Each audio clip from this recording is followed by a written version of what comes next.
نحمده ونصلي على رسوله الكريم اما بعد فاعوذ بالله من الشيطان الرجيم بسم الله الرحمن الرحيم رب اشرح لي صدري ويسر لي امري واحلل عقدة من لساني يفقهوا قولي۔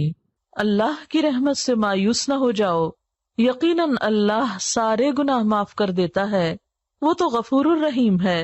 پلٹ آؤ اپنے رب کی طرف اور مطیع بن جاؤ اس کے، قبل اس کے کہ تم پر عذاب آ جائے اور پھر کہیں سے تمہیں مدد نہ مل سکے، اور پیروی اختیار کر لو اپنے رب کی بھیجی ہوئی کتاب کے بہترین پہلو کی، قبل اس کے کہ تم پر اچانک عذاب آ جائے اور تم کو خبر بھی نہ ہو۔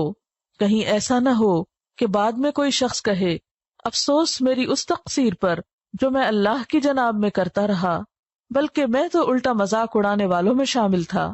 یا کہے کاش اللہ نے مجھے ہدایت بخشی ہوتی تو میں بھی متقی لوگوں میں سے ہوتا۔ یا عذاب دیکھ کر کہے کاش مجھے ایک موقع اور مل جائے اور میں بھی نیک عمل کرنے والوں میں شامل ہو جاؤں، اور اس وقت اسے یہ جواب ملے کہ کیوں نہیں، میری آیات تیرے پاس آ چکی تھیں، پھر تو نے انہیں جھٹلایا اور تکبر کیا اور تو کافروں میں سے تھا۔ آج جن لوگوں نے خدا پر جھوٹ باندھے ہیں، قیامت کے روز تم دیکھو گے کہ ان کے منہ کالے ہوں گے۔ کیا جہنم میں متکبروں کے لیے کافی جگہ نہیں ہے؟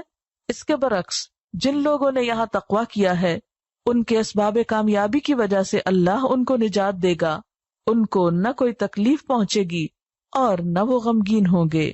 قل یا عبادی الذین اسرفوا علی انفسہم، کہہ دیجئے اے میرے بندو، وہ جو اسرفوا زیادتی کر چکے، علی انفسہم اپنے نفسوں پر، اپنی جانوں پر، جنہوں نے خود پہ ظلم کر لیا۔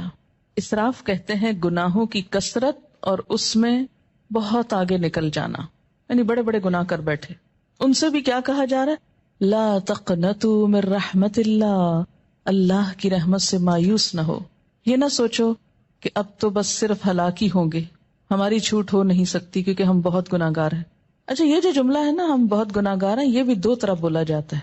ایک تو حقیقت میں یو مین اٹ کہ ہم بہت گناہ گار ہیں، اور ایک یہ بہت گناہ گار ہیں دکھاوے کے طور پہ، ورنہ خود کو سمجھتے کوئی نہیں ہے گناہ گار، کیونکہ جو خود کو گناہ گار سمجھے وہ تو نظر ہی نہیں اٹھا سکتا، وہ تو حجت بازی کر ہی نہیں سکتا۔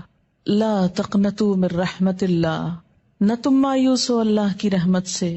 ان اللہ یغفر الذنوب جمیعا، بے شک اللہ معاف کر دے گا گناہوں کو سارے کے سارے۔ اس آیت میں یہ ہے نا کہ اللہ معاف کر نہیں سکتا، فرمایا نہیں کر سکتا ہے، کر دے گا، کرے گا۔ کیوں؟ انہ هو الغفور الرحیم، کیونکہ وہ غفور الرحیم ہے۔ یہاں ہر شخص کو مایوسی سے نکالا جا رہا ہے، کتنا بھی بڑا کوئی گزشتہ زندگی میں گناہ یا جرم کیوں نہ ہو۔